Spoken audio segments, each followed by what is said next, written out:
the startup grind. Join me in welcoming Reggie Aggarwal of Cvent. Loud. But what I thought I'd do today, it's a little different format, is give you a little bit background on Cvent, and then what we were going to do, as Brian said, is do an interview and then certainly answer questions.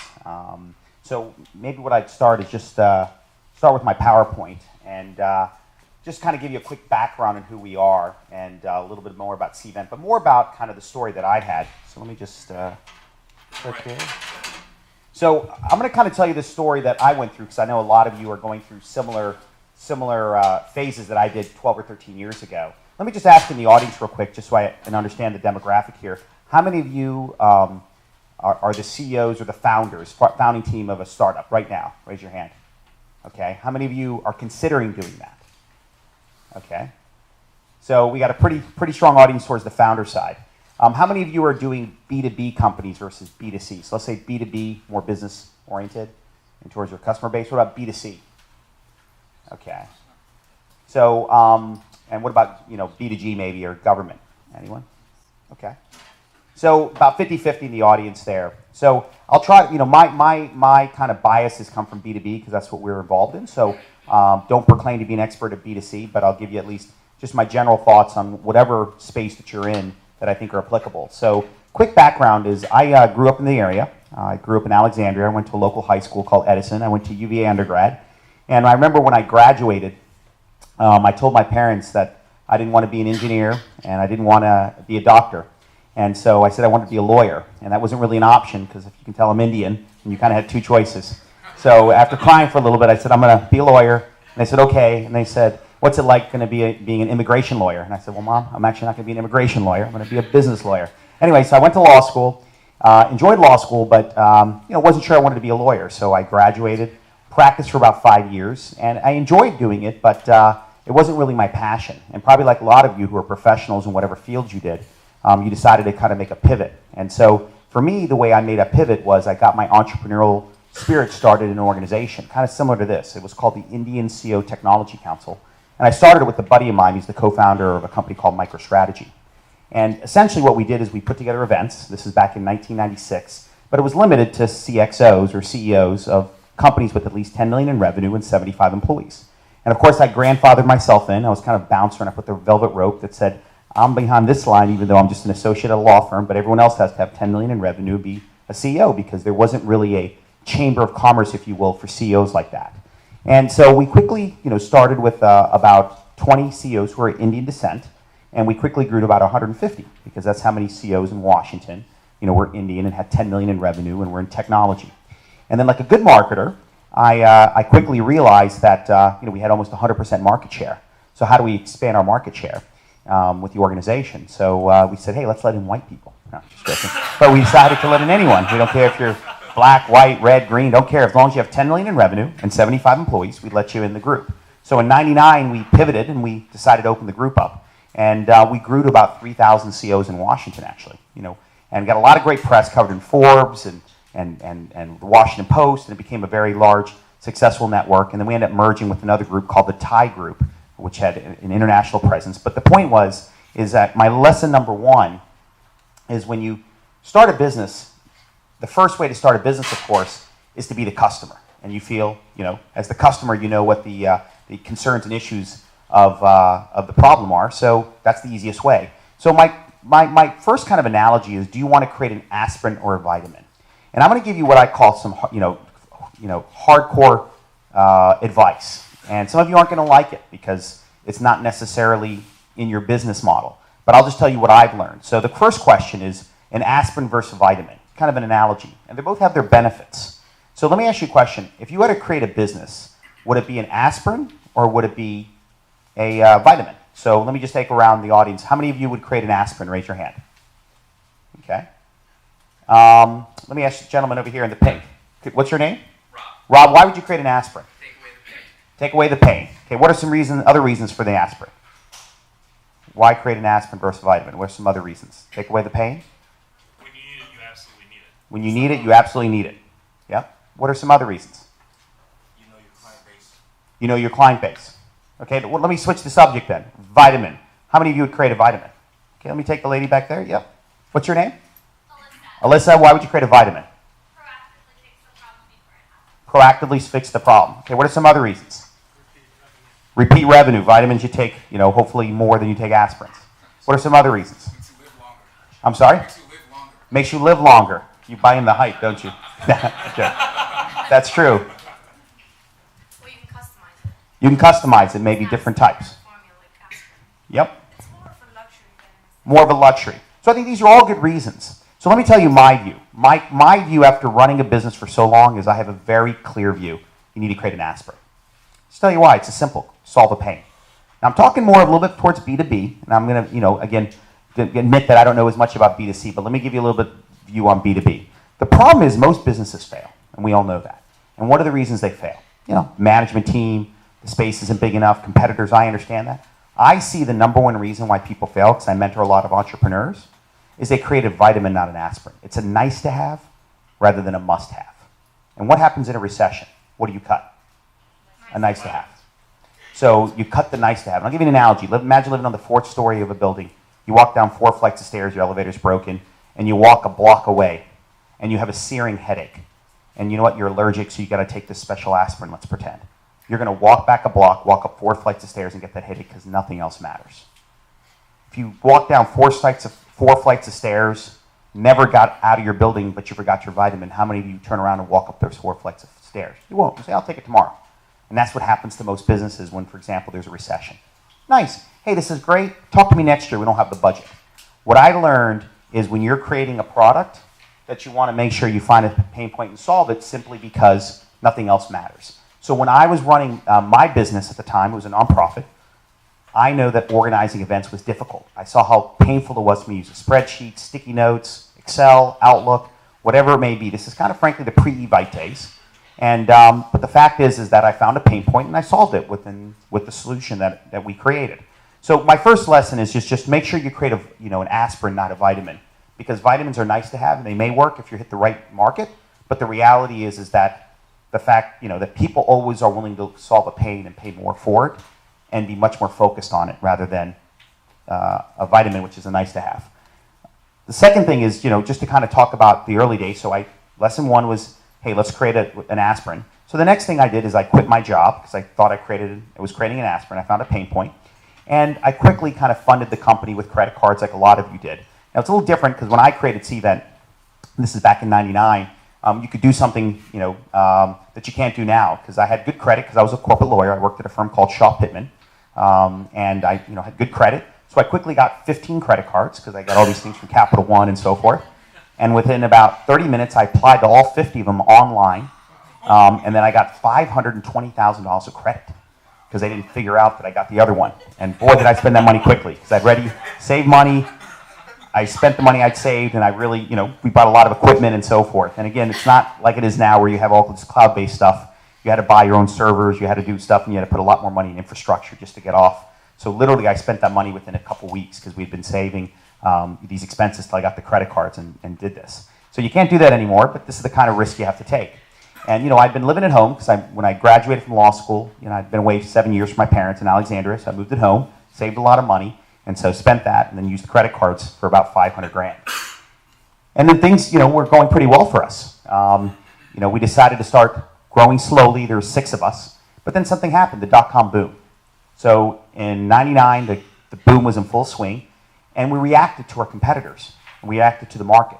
Why? Because $1 billion of venture capital went into online event registration. I'll repeat that. $1 billion went into online event registration companies. Kind of a niche, but a lot of venture capital went there, and all of a sudden we had 50, 60, 70, 80 competitors. I remember some of them, you never heard of them anymore, but Time Dance raised 20 million. Mambo.com raised 30 million. See You There raised 40 million. Be There raised 40 million. All these companies were raising money from tier 1 VCs, and here we realized that we can't keep our business plan because all these companies were raising all this money. So we had to keep up with the Joneses. So what did we do? We decided to change not our business model, but just change the way we were looking at the business. And we got to scale. We got to keep up with the rest of the world. And we decided to raise money. So that Indian CEO High Tech Council group, that network that I formed, I decided to raise money from that group because it was my angel group of people and the people who I knew that were successful. So I kind of put up the proverbial hat like a church and put it around, and it wasn't your typical church because I got $17 million out of that group. And it was great to have that network because they supported me because they'd seen me grow an organization successfully, and they had a lot of trust. But the point is that raised a lot of money, and we all of a sudden grew from 6 to 125 employees in 1 year. And we moved to the Watergate because one of my investors was a guy named David Bradley, who was the owner of the corporate executive board and the advisory board, and gave me free space. We moved in to the advisory board, and things went great. We got covered front page of USA Today, 10 or 12 front pages of the Post, Forbes. We were all over the papers as one of these hot dotcoms because they tend to pick a few people to cover, and we were just one of the fortunate ones that they covered as a company that was changing. It was our space is about $650 billion a year spent on meetings and events around the world, and we said we're going to transform it. A lot of hype that we believed ourselves, and so we quickly grew. And then something happened. Okay, the perfect storm, the dot-com meltdown, September 11th, and reality hit. We had built a $1.5 million revenue company and blown through $16.6 million. Okay, and that's what everyone did though. So we thought the '09 recession was bad for finance, with Lehman Brothers and Bear Stearns going back down. That was nothing compared to what happened to the tech community in 2001. 95% of the companies went bankrupt. And so it was an extraordinarily difficult time because we had spent all our money, we had $400,000 in the bank, and had grown to this big fat $1.5 million revenue company, and we couldn't raise money. And so, it was an extraordinarily difficult time for me because things in my life had gone pretty well. I'd never been really knocked off my horse.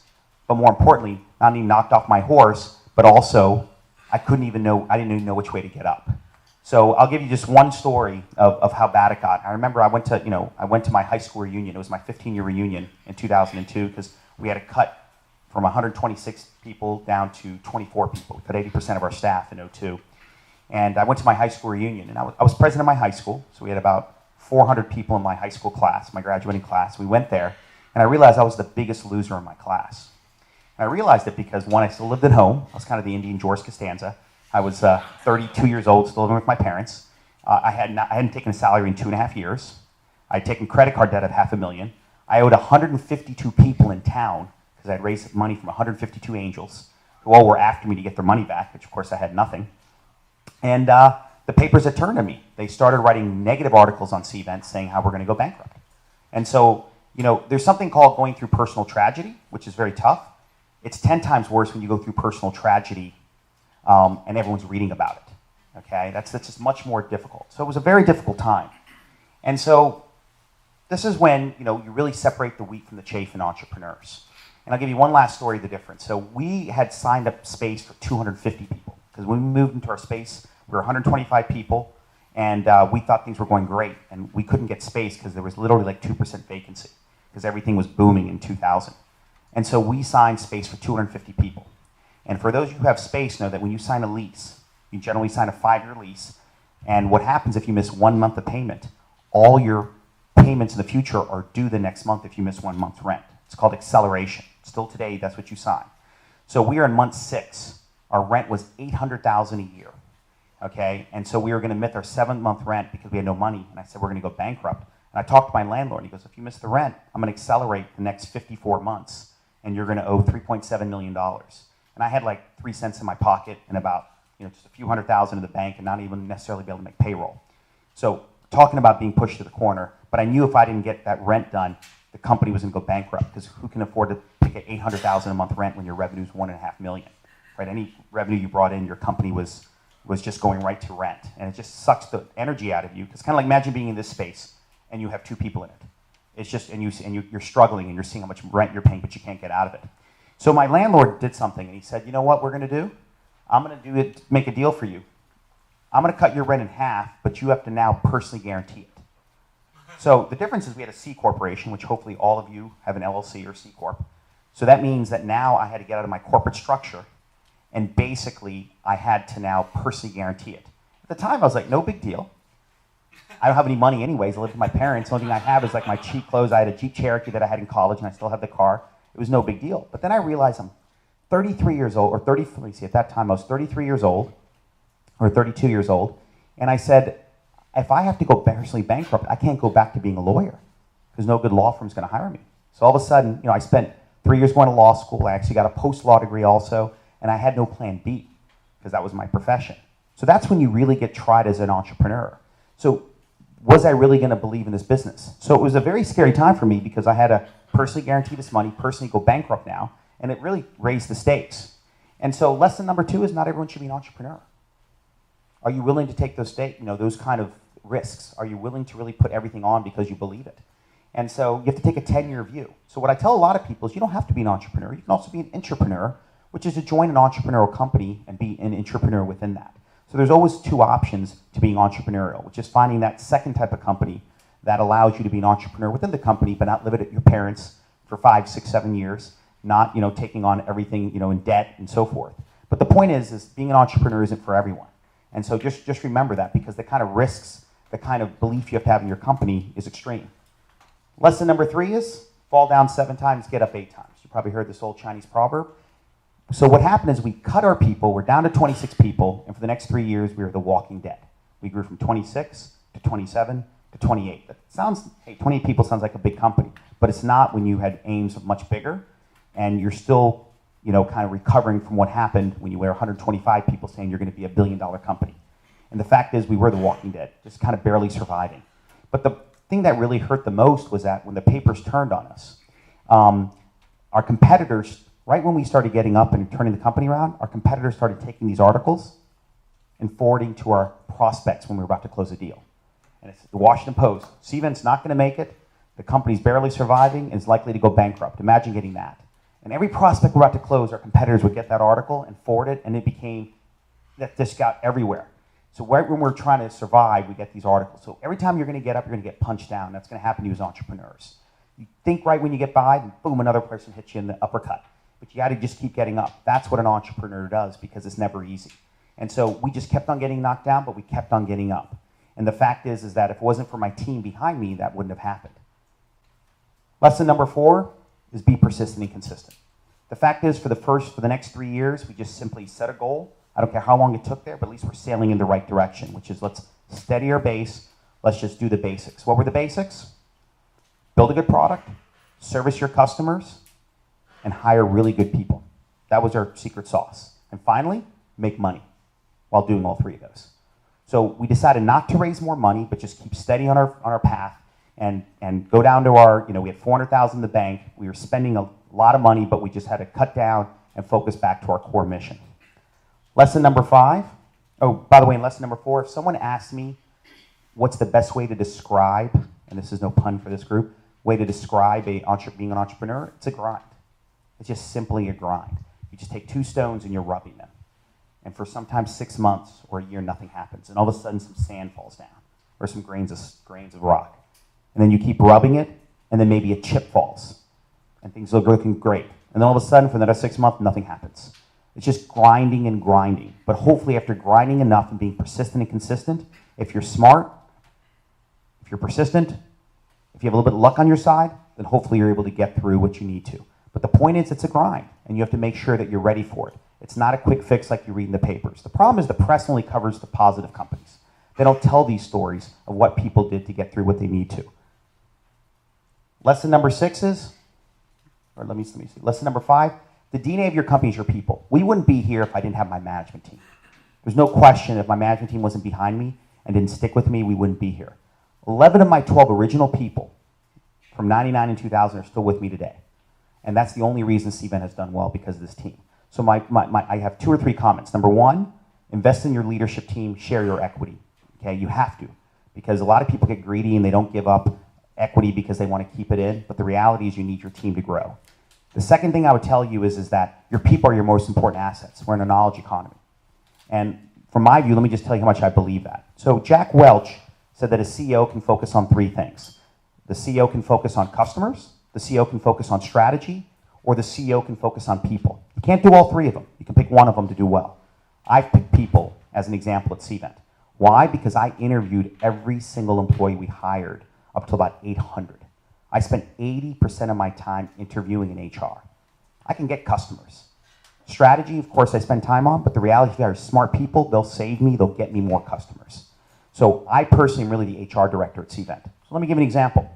I still go to every single college in the area personally to recruit. So I'm going to UVA on Wednesday. I'm going to University of Maryland tomorrow. I'm going to Penn State the following week. I go to every school myself to personally recruit. Still do it today, even though we're 1,200 employees. Why? Because getting the brightest and the right DNA is all that matters once you find a big space. Now, we're at a different level because we're scaling, but at most of your size companies, you're absolutely your first 10, 15, 20, you absolutely should be interviewing. My first 5 or 6 employees, sometimes I'd spend 15 to 20 hours per person recruiting them. That's what it takes, 15, 20, 30 hours. I remember one of my original 5 people, I spent over 25 hours recruiting that person. And that person's still with me today, and was that worth that time? It was 1,000x worth my time to do that. Because you get another A player, you know what they give you. So the point is, invest in your DNA. That's what makes companies special. What is the #1 leadership competency of the future? Let me ask you guys. So IBM did a study and they asked 5,000 global CEOs from the largest companies in the world and said, what's the #1 leadership competency of the future? What do you think the answer is? Adaptation. It's a good one. What are some other ones? Creativity. Anyone else? Integrity. Networking. I'm sorry? Fun. I don't know if I'm going to pick a leader that's just fun. Maybe. You thought it was funny. Any other? Listening. All right, I'll just tell you the answer because we're short of time. And this is the first time. What was the person that said creativity? First time I've done this presentation that no one's ever guessed this because I wasn't even in my top 5 when I guessed it. So create a culture of innovation, and creativity is the #1 leadership competency of the future. I never thought of that until I started thinking of some big picture and saying, I guess what Kodak went bankrupt after being worth $40 billion because they obviously weren't innovative and weren't creative. So the fact is that this is the best time in the history of all the convergence, and I won't go through it because we all know the convergence of mobile, social media, and technology, the cloud, and so forth. So many changes going on. Creativity, adaptability are the #1 things. So the question is, how do you create a culture of innovation? So here's how we do it. We hire entrepreneurs.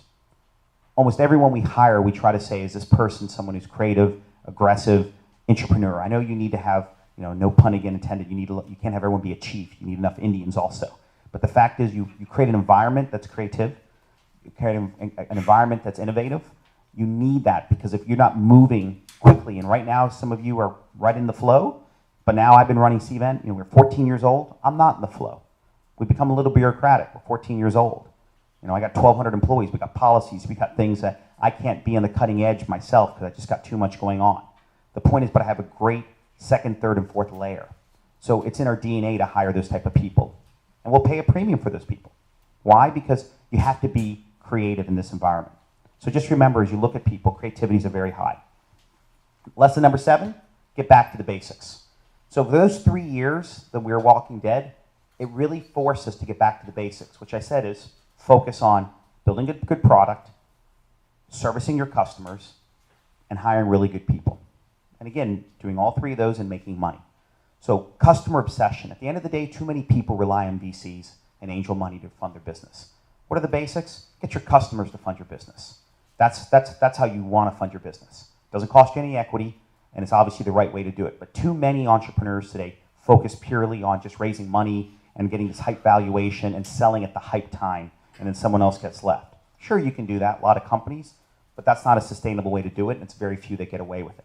So the point is, though, just focus on your customers, because that's why you build a business. Lesson number 8, build an engine with multiple pistons. So just high level, what a lot of people do wrong is they try to go after the sexy space. They try to go after things and try to building a core competency instead of focusing, they try to go after a lot of different areas. So what we did, and again, I'm going to talk about when we were more of a startup, we focused on just one thing, online event registration. That's all we focused on, domestic.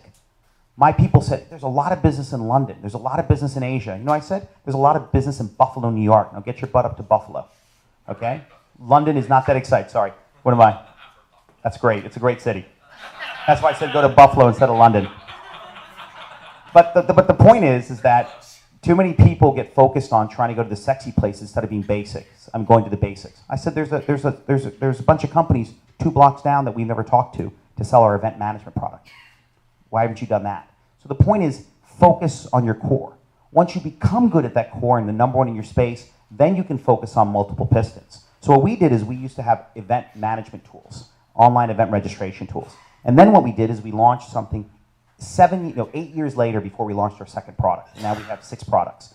But our second product we launched is we created an Expedia for meeting planners. So what it is if you're looking for a venue anywhere in the world, like a restaurant in Bangkok to host a meeting like this, or a castle in England, or a hotel in San Francisco, we're the largest player in the world to find a meeting venue.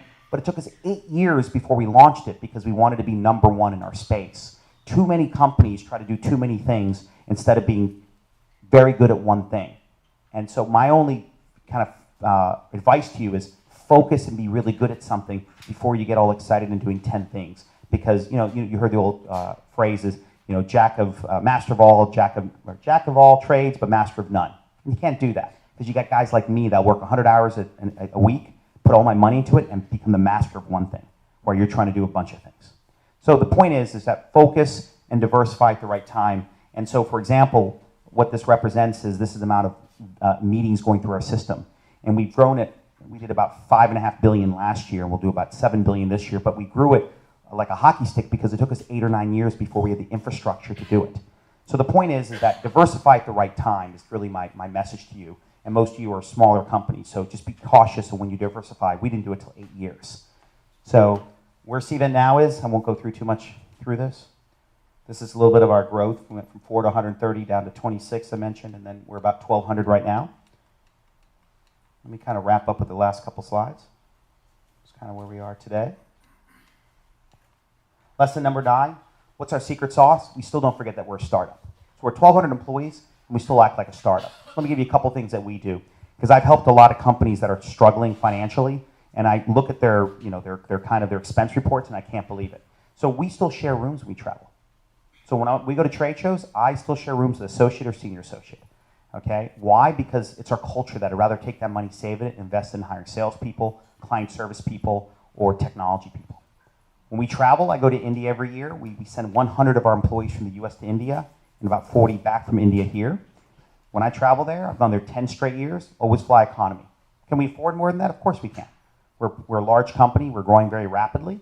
We have plenty of money, but why don't we do it? Because the fact is you got to think like a startup, and I'd rather save that money. And it starts with the CEO, but it goes all the way down. So for the founders here, keep that startup culture. And a lot of people, and I see a lot of startups, because we bought several startups recently, and I look at them and I see that they are more luxurious than we are. And they don't even get it. They don't even get that money they've wasted, they could have put in hiring another engineer, and that output could be massive when you're 8 people. So the point is don't forget that you're a startup and you should act like it for a long time. We're doing it 14 years later. Have we changed some things? Of course. But we still keep our general views. The other thing is build an entrepreneurial culture. Of course you're entrepreneurial when you're 6 or 8. But as you start getting to 15, 20, 30, it's amazing how I see companies start getting a little bureaucratic. So my only view is that keeping it entrepreneurial is important. And the last lesson is this is how we kind of define how we look for people. Find quality people, tell them what to do, and get out of the way. The last lesson is leverage your network properly. I got my idea because I was in a network group, the Indian CY Tech Council. I raised my money because of it, but let me tell you the most important lesson I learned. The most important lesson I learned is that anyone can be an entrepreneur, anyone can be a CEO. And you know how I learned that? Because I met a bunch of Indian entrepreneurs who didn't speak English well, who had no connections, who didn't have old money. And I said, how are they so successful? Because when I look at them and I talk to them, they don't inspire me. And I'll tell you what the biggest lesson was, is because they did 2 things. They took a risk, and they were persistent and consistent. And then they became very successful entrepreneurs. It wasn't any secret sauce. It was just taking a risk and being persistent and consistent. And so with a network, the real thing what you get out of a network isn't making a contact, isn't getting a customer. The real thing is to pivot the way you think. And when you meet like-minded people, they're going to change the way you think. And that's actually the most important thing what you get out of a network.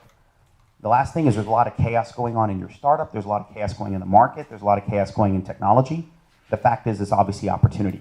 And it's a lot of tough work. Being an entrepreneur is a noble cause. It's not for everyone. But I can tell you if you do it, if you stick with it, and the key is because most people don't. They give up too easily. And it's not going to happen in 1 or 2 years or 3 years. We're 14 years old, and I feel like we became a truly successful company. And we got a long ways to be really successful, but when we pivoted, it took us about 10 years. And we're one of the successful companies in Washington. So a lot of people have a 1 or 2 or 3 year time frame. I think they're off. And the reason is they look too many companies. Look a local one like Living Social was a great company that took off. right? There's a few companies that do that. But the reality is 99.999% don't do that. They take 10, 15 years to grow. Just make sure you're in it and you're thinking of it from that perspective as I'm going to build a company for 2 or 3 years and flip it, or things are going to go like this. That's just not the way it works. For a few, but I wouldn't model on that. And that's the biggest lesson I learned is that you really have to believe that being an entrepreneur is your trade. It's your trade. So whether you're successful or not, it's okay. It's your trade, and you got 40 years to make it work, or 30 years, or 20 years. That's the kind of view that I had, and that's what also kept me going, because I knew that that's the greatest way to create wealth, is to be an entrepreneur, and you create a lot of jobs. Love the story. Love the story. This is amazing. I mean, oh, is it on? Is it on? Okay, cool. By the way, I forgot to mention one thing. Sure. We did all that growth organically. We didn't end up raising any money for a decade, by the way. So it was all organically. Once we got down to the 26 people, we're down to 400,000. We turned it around without raising money because we said, we already blew through 16.6 million. Let's make it work. Okay, but I'm going to get into a little bit about that. But I wanted to, what we do usually is we try to get a little bit of information on a personal Sure. note. So I know you kind of mentioned it a little bit, but so let's go back into the very beginning. Sure. Where were you born, right? Okay. And what did your parents do? And just kind of to give us a little bit about Sure. yourself. So Sure. So my parents moved to this country in '66. I'm originally from India. Okay. I was born in the U.S. I was born in Manhattan, Kansas. I think my father chose the wrong Manhattan. And so when I was born, we definitely doubled the Indian population in that city because there weren't many Indians. No, but he went to K-State because it was the cheapest university in the country. He was an engineer. And then we moved to this area about 35 years ago. Okay. So your parents moved over here, and Yep. what was your dad doing? So he's an engineer. He retired, worked for the government. Same with my mom. So kind of typical. Moved over here, both engineers, and they worked for the government, and then they retired. Yeah. So that's the one thing I wanted to talk about, because one of the biggest questions here is with startups. They're here in DC, and I'm looking at your educational background. So this is great. I mean, you were a UVA grad, so any UVA guy. I mean, she's been yelling back there every time you said UVA. All right. It's like, you're right, exactly. UVA at 91, then you went to Washington Lee University 94, and then Georgetown. How many Georgetown folks we have here? Yeah. Okay, great, awesome. Wait, 98. So you had the chance to go to other places. I mean, what was it about DC that you liked, that you found that was appealing to you, especially as an entrepreneur, and then growing a company? Because did you feel that you were going to have Cvent here for the long haul? Yeah, so I spent a lot of time in the West Coast also. I'm not a huge fan of the West Coast, and I'll tell you why. Because, again, a business is built on people. Simple as that.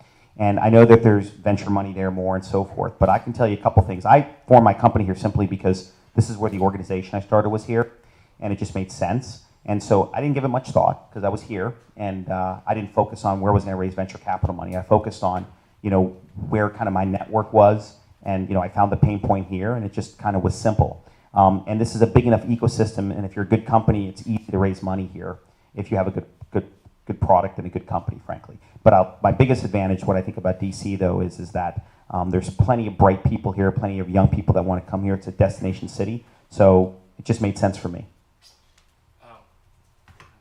Oh, that's right. But the battery just went out, so we're gonna have to share a mic if you don't mind. That's right. Okay.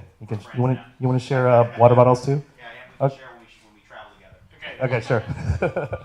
So I really liked about what you had talked about, the DNA of the company. Your slide 3, I think. Do you remember what slide it was? Slide 3. 5. I'm sorry, slide 5. I was actually at South by, and I got the pleasure to actually hear Yuri Milner. He's the billionaire tech investor, and he had talked about this DNA of a company, and he was very specific about this and how he invests in companies. And he made a distinction of founder-run companies versus management-run companies. Cvent is obviously a founder-run. It's probably going to be always founder-run, right? Yeah, let's hope so. So, kind of tell us, when we're running our own companies here. Do you feel like if we're going to be doing startups, we should always have that mentality of, we're going to run this company until this company dies with me? Do you think that should be a good mentality to have, founder-run versus eventually getting your exit and then doing a management-run company? Sure. So the answer is no.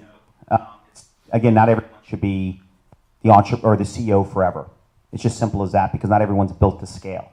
So it depends on your company. If you're a company scaling and you raise a lot of money, you may not be the right CEO. You might be the right idea person. You might be the right, type of person to be an entrepreneur. So here's the difference. There's a wall there. If you're an entrepreneur, you're just going to run as fast as you can and you're going to break through it. At least you think you do. You know if it's a concrete wall or not. You're just going to run through it because you don't have time.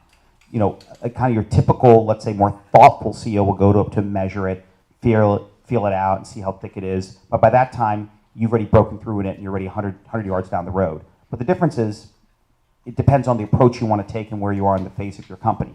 So not every CEO can scale. I've been fortunate because I have a great management team that we've been able to scale, and so far it's gone pretty well. But the fact is, not every CEO or entrepreneur should be the one that scales the company. So the answer is, you have to be mature enough to know if you're the right person. And frankly, for me, I actually hired a COO, and he was the CEO of 3 public companies. He joined us in 2000, and I was grooming him to be CEO because we were 125, and I thought we were going to be 250, and I didn't know how to run a 250-person company.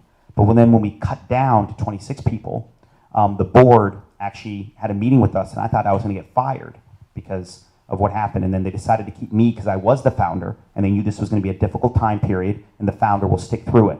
But if we didn't go through that period, I probably would have replaced myself with this person. So like going forward, when you guys get extremely big, I mean, you said that you interviewed most of your employees. Have you? Yeah. I mean, would you say you interviewed all of them?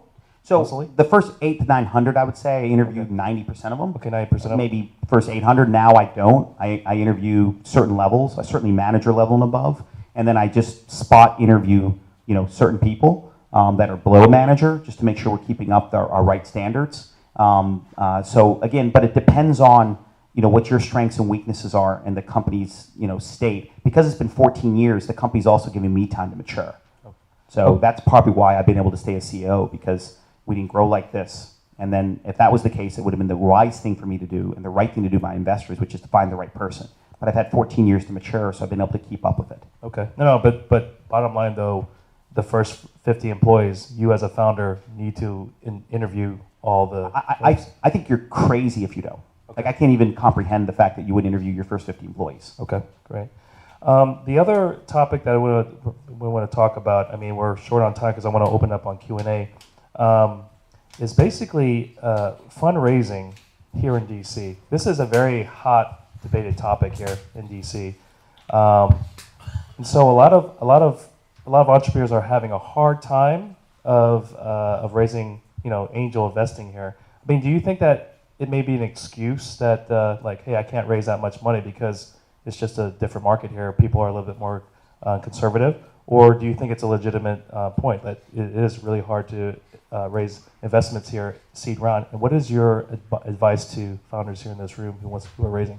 So I'm going to first tell you, I haven't looked for money in a long time in terms of seed money, so I can't be the best person to ask, but here's my general view.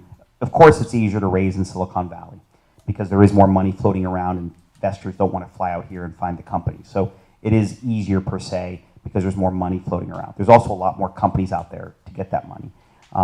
So that's kind of one thought. The reality is that, out of 1,000 companies, only 1 or 2 are going to get funded, right? In terms of, maybe I should say VC funded. And that's because a lot of them aren't necessarily the right ones to get funded. They shouldn't get funded.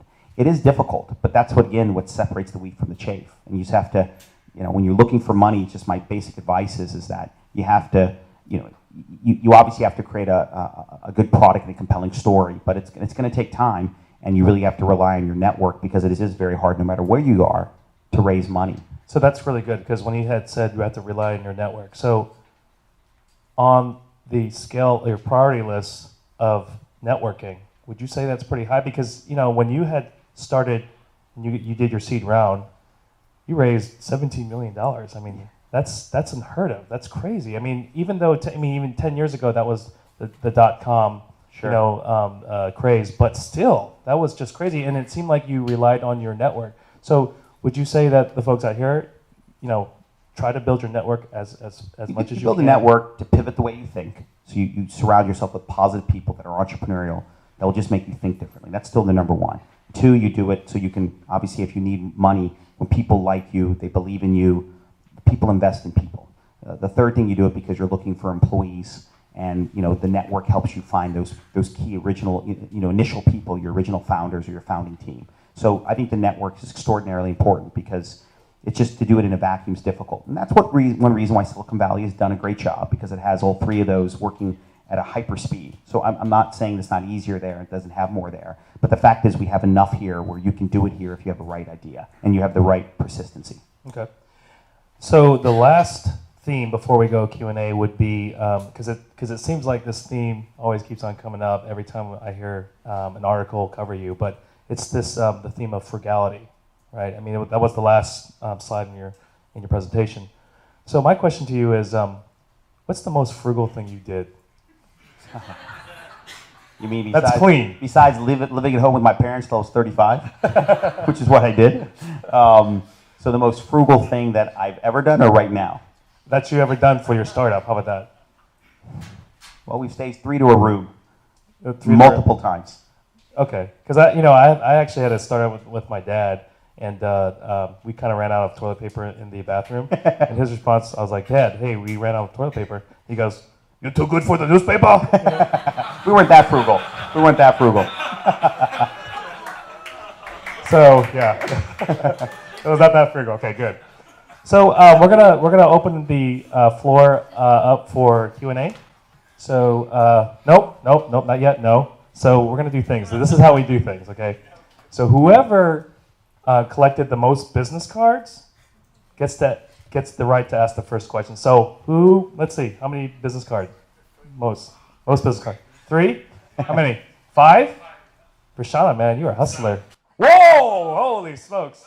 Okay, great. Michael, you have the right to ask the first question.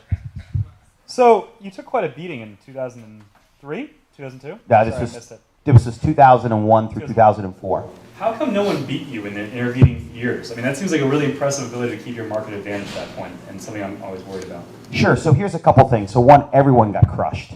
How many of you were part of any kind of startup back in 2000 or 2001? So people realize that this is what happened in 2009 to the finance world. I think it was 3 times worse what happened to tech world. So everyone got crushed, everyone.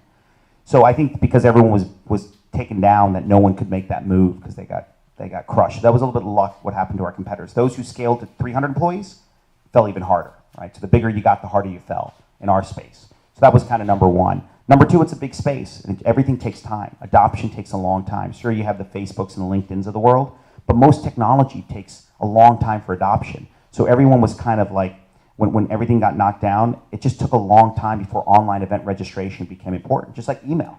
I'm just telling you, in 2001 and 2 and 3, I was advocating why you should send email instead of a paper invitation, and people were fighting me. This is 03, okay, 03. So the point is, it takes a long time for adoption of any technology, and the second thing is that during that time, it was just, everyone got killed, so everyone was recovering. So with a little bit of luck. Okay, so the second person who can ask the second question is, who brought the most business cards? Because you're a hustler if you brought the most business cards. How many? I have like 50 here. Okay, anybody have more than 50? Why do you have 50 business cards? That's a trick question. I just got back from San Francisco. Oh, you got back from San Francisco. Okay, here you go, Ossie. How you doing, Reggie? Good. So, 2 questions. One is, if you are to raise money, we went to San Francisco last week, and some people want to invest, and being frugal, I don't know if I want people to invest in my company as well, because I can somehow carry it now and pay for it. So the question is, if you can grow slower than with someone that come and bring money, shall you do that? And if you take the money eventually, how do you know how to value your company? You know, I opened my bus companies 5 years ago, and I needed to evaluate it, and it was way off than what really happened. So I don't know how to get that. Sure. So let me take the first question is when you should raise money. So I have a different view because I've been running a company for 14 years. Most entrepreneurs haven't, so I still have to make the equity last. So my first view is you want to give up as little equity as possible if you look from the mid to long term. So if you can fund it to a certain level, it's very expensive to give up 30% of your company when it's at a low valuation, because that 30% is what's going to frankly get you. Like now, if I have 2% equity, just 2%, I can make, I can hire the strong, I can hire 10 or 15, 20 great people. right? So you want to make that equity last, but it's a balance, which is don't get too greedy because you got to get people in early. So let me give you my big advice, first of all, on equity and then raising money. One is, too many people, and I hate to say this, but too many people get too many co-founders and they give up half their company like that. And that half the company will hire you 30 leadership people 3 years from now. So just be cautious as you start your companies, give up your equity. The second thing I'll tell you then is, so when you need money is if, sometimes ideas go like this in this market. I know in the consumer space, things just go like this. In B2B, things just take longer. So my view is take a little bit of time, get enough where, you get some customers, you get some traction, obviously you can get a higher valuation and you can get a better quality investor who's not going to, take too much of control in equity. But that's a balance because you don't want to do it too late or too early. And so, what I did is I funded it all on my own the first year. And the reason I told you I reacted to the 1999 boom, and I saw all my competitors raise the money, so I had to. That's what made me do it. And what I realized is I wish I hadn't done it. So there's different stories, but that's number one. Number two, your question was about valuation. That's a tough thing. I get, people try to, I see a lot of companies. So we bought 2 or 3 different companies in 2012. First time we ever bought a company. So I looked at 80 of them. So I have a pretty good sense of valuation because we looked at a ton of companies. I have a corp dev team that does that now, and I never was involved with startups because we're just running our own company. So what I saw is valuation differences of 3 to 4x. And it really comes down to what the market's willing to pay. And sometimes I say what sucker's willing to pay. Because I see some companies, I say they're equal, and this guy's asking for 20 million, this guy's asking for 6 million. And their company's the same in my view. So it's a little bit, it's a buyer's market. It's the marketplace you create. So there's no way to really sustainably value a startup. Okay, next question. Okay, you realize she has been, she said she's taken 2 years to reach you. And that was her cell number, by the way, you called. So there you go. There you go, Z. Oh, here's your question. Okay. And my therapist have good, but I have a question about the 25 hours you spent interviewing this one person. And I want to ask you, what did you look for in that person? Like, what were you? I know it was in 25 hours, but sure. Right, it was a long period of time. What exactly did you look for in this person, and what methods were you using to, like, what was the hole you were trying to fill? So it wasn't, when I first was starting the company, I was looking for the smartest people I knew in my network. And so I'll just tell you, the guy was one of my co-founders. His name was Chuck Gura. He was a Duke guy. He was a lawyer also, really smart, class president at Duke. And I said, who's the smartest, brightest guy I know? And he was that guy. So he was a lawyer making a lot of money. I was trying to convince him to leave to join an event management company from being a lawyer, right? And so the point was that I met with him 4 to 5 times. One time it was 9 hours. We had dinner from 6. He didn't leave till 3 in the morning. I was trying to convince him of the business plan. The point is that this is the kind of energy you need to put into getting the right people. He's still with me today, 14 years later, and I probably got the equivalent of 100,000 hours of output out of him for 25 hours of input to getting him because of the value. So the point is that when you form the right team, you have a right space, but for those of you who are entrepreneurs know now, the difference between an A player and a B player is 100 to 200% output. When you look at a 5 to 10 year difference, it's the difference between going that direction and that direction. Not just going further, but you're going the wrong way maybe with the B player.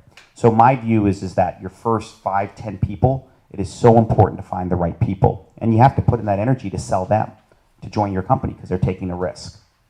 So just the point is that original group, you got to put a lot of energy in because that's who you're going to rely on. And one last thing I'll tell you, the way people do vesting is crazy. Have your vesting go a long time because you'll have people join you, and then they'll leave after a year, and they'll take all their equity. And I've seen too many companies, they can't get over that this person owns X percentage of my company, and I'm working for them, and they're not helping. So let me just tell you something. I was a lawyer before, and I did a lot of VC work. So my recommendation, the way our vesting schedule is at Cvent, and this is going to kill you, I'm going to give you a different view. Our vesting is 0, 0, 75, 25. You leave me in 2 years, you're not worth anything to me. You haven't done anything for the company. Don't want you having any equity. 0, 0, 75, 25. What's the way to work in the Valley? Monthly. I'm like, screw this monthly. If you join me for 6 months and leave, you've hurt me. I put more energy training you, getting you into the business, and you're gone. You've hurt me. You've been a negative. Why am I going to give you equity? So I'm giving you a different view. So I would definitely push 0, 50, 25, 25. Very important. Because if they leave after a year, sayonara, you've done nothing for me. You've hurt me. Okay. So why not 0, 0, 0, 100. Trust me, we're considering that going Okay, forward. good. All right. Rule of Frugality. Okay, Yeah. next question. Hi. I've worked for a few small businesses that as they grew, kind of lost sight of their culture or played lip service to it but didn't really maintain it. What specifically did you employ in going from 100 plus to 1,000 plus to really ensure that that culture that you value so much is implemented across all the levels of your company? That's a great question. So I just gave it a presentation, and my core thesis is when you grow, it's all about the culture. It took me, I'm 43 years old, and it took me till just probably a year ago realize how important culture was. Because now I don't know everyone at my company. The first time, about 18 months, someone came and I didn't know who they were. And it was just very odd that I didn't know who they were. And actually the funny thing, when I introduced myself, they asked me what I did at the company. And so the great thing is that meant we were successful, because they didn't know who I was, which is great, because now the company's beyond me. So the point is it's about the culture, and what you have to do to maintain the cultures. The first starts with it doesn't have to be the CEO, but your core 2 or 3 people have to make sure the DNA is the right DNA. If you don't get that set, it's so hard to get it back right, because you just can't have B players hire A players. It doesn't happen. B players hire C players. You guys have hopefully heard that, right? C players hire F players. So to get the culture right, I think it just comes down to hiring the right people in the beginning. And like if you get really bright, committed people, they're just not going to tolerate lesser quality people. That's number one. Number two is get people who have a longer term vision. Look at our vesting schedule. When I hire my executives, they're like, I've never heard that before. I said, great, if you're not going to be here, because our vesting is actually for executives is generally 0, 50, 25, 25. And we've been doing that for 4 years. And I wish I did it longer before that. And then I said, look, if you're not going to be 2 years, I don't want you here. So I said, if you have a long-term vision, so you want people that are bright and have a long-term view of it, that builds an institutional culture. And when you're 1,200 people, that's how we think of things. So when you're a startup, you don't. You're thinking every day, every month, just 6 months to survive. And it's hard to have that mentality. But you got to start it early. And we always thought that way. So those are kind of the things is someone in your founding team has to control that culture by, let's say, interviewing people, by hiring the right people. But it all starts with the right people. You can't it's very hard to take a B player and make them an A player, is my belief. I'll just be honest with you. All right, next question. When are you going to go IPO? Is that a question? Yeah, when are you going to go IPO? It's always an option that all companies think about. So Good answer. you never know. You want to fully answer that one, or What's that? No, you just. No, it's just I'll just tell you. Okay. Your options are to stay private and grow. Okay. You can be bought by someone, or you can go public. So my view is you prepare for all 3 of them. So we've always been preparing all 3. So All right, that's the way we Nathaniel, kind of here look you at it. Yeah, from my own experience in 2000, working for a startup, the CEO described the process of VC funding as driving a bus, it's heading towards a wall where you're trying to step on the brake, and the guy next to you is stepping on the gas. Why did you hire to 125 people at that time? Well, this was back in '99, and so the market was going like this, kind of like, I'll be honest, the social media hype. There's 40,000 social media companies. There's only going to be about 200 or 300 that survive. The other 39,700 are going to go bankrupt. I'm very confident of that, because they're just not needed that many. And so the fact is that we believed in our market. I was naive. That's what everyone else was doing. And so that's why we did it. But I wouldn't look at it as anything insightful. I reacted to the market. I was a young entrepreneur, and it said, I'm going to transform the world. There's a $650 billion market, and I'm going to bring the internet to it. And that's the reason we did it. That's why there was nothing smart about it. It was just I reacted to everybody else. And my advice to you is don't react to the market always, because at the end of the day, things go like this, but at the end of the day, everything goes like this. Business is basic. You build a widget, and you build it cheaper than it costs than what you sell it for. That's business. And if you don't do that, it's going to catch up to you. And so we weren't abiding by that. We were spending $10 to build a widget and selling it for $2. And we were destined to hit a brick wall. So there was nothing. That's why we did it, because it was naive. So what's your biggest headache right now, and what are you doing for an aspirin? Sure. So the biggest headache is finding the right people. I still focus so much energy on it because at the end of the day, I can't create a market or a space. My space is what it is. We've picked it. And luckily it's evolving. It's a big space, and it's changing with all the social media and everything going on with the cloud and so forth. So the real issue is finding the right people and to have a long-term vision. So my biggest headache is no question is finding the right people. And that's why it takes up so much of my day. And I spend 70 to 80% of my time on that. I can get customers. We can come up with the right ideas. You know, we can do X and X. It's just finding the right people. That's the hardest part. That's my biggest headache. Next question. Hey, I really appreciate your comments about culture and DNA. For most of my 20-year career, I've been the chief human capital officer of, you know, a couple $billion-plus companies, and when they've gotten so big, their culture really went by the wayside, and they started to really just, you know, manage the numbers, which you have to do, but they did it in a way that just didn't adhere to their values that they set when they began. That's one of the reasons why I've segued into doing what I'm doing. I have a business background, but not a technology background, and my MVP has, in part, a technology solution. Could you please offer your perspective? So you said your MVP? My minimal viable product, so the product that I've created has, in part, a technology solution. I'm a business guy, so I could describe it, I could visualize it, I don't know how to build it. Can you offer your kind of thoughts and perspectives on that? Yeah, so I was a lawyer. People assume because I'm Indian that I'm an engineer. So I know nothing about engineering. I still don't know anything, and I don't want to know anything about it. So yeah, exactly. So I realized that you got to understand your strengths and weaknesses. So that first person I hired was a guy named Dave Quattrone, and Dave was an engineer, and he went to Penn, and so I wanted to find a really smart engineer who was business minded. So what I did is I was on a board of a company, and I asked the guy, because I didn't know, frankly, many engineers. I was a lawyer, and I frankly knew a lot of CEOs, but I didn't know any of the people who were developers. So I said, who's the smartest business plus engineer that you know? And he introduced me to a guy, and I basically called him up, and then he was the first person that joined Cvent. He's one of our other co-founders. His name's Dave Quattrone. So the point is, if in your situation, it's simple. You got to find a partner who's a tech person. And again, my recommendation is don't give up 50% of your company, because you're going to need a lot more of those people. Find them, you know, work with them, pay them a salary if you can, and then, you know, give them a nice equity stake. But realize if you're going to scale something, you need a lot of equity to go around. But the point is, it's simple. Find your business partner. He needs to be a tech person. You need your yin and your yang. And that's the first person I hired because I knew I could do the other stuff, or I could struggle through it because I had the soft skills. Okay, 2 more questions here for John. Yes. So I was wondering, being in the event industry for a long time and also branching out to different areas in the event industry, do you see any broad trends that are happening, like in terms of like using technology in the event industry?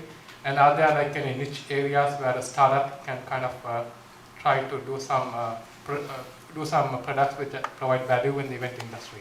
The answer is no, because we're sucking all the wind out of the room. So you can't start a startup in our area. No, I'm joking. So let me give you a couple, just very high level. So when I look at an event, I tell investors that it's an intense social media experience. You know, when you come to an event, you're using all the social media tools, you're using so many different things, whether it's LinkedIn to find out who's coming beforehand, you're using mobile devices, your iPads, whatever, your mobile devices, maybe to register and get the agenda if it's a 2-day event. So there's a lot of convergence of the technology that actually happens in an event.